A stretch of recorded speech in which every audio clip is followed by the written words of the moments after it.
जिल्हाची तोडते रासमी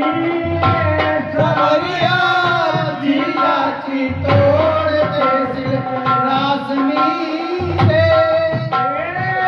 गाम दोडी डोली नाम गुणेश रे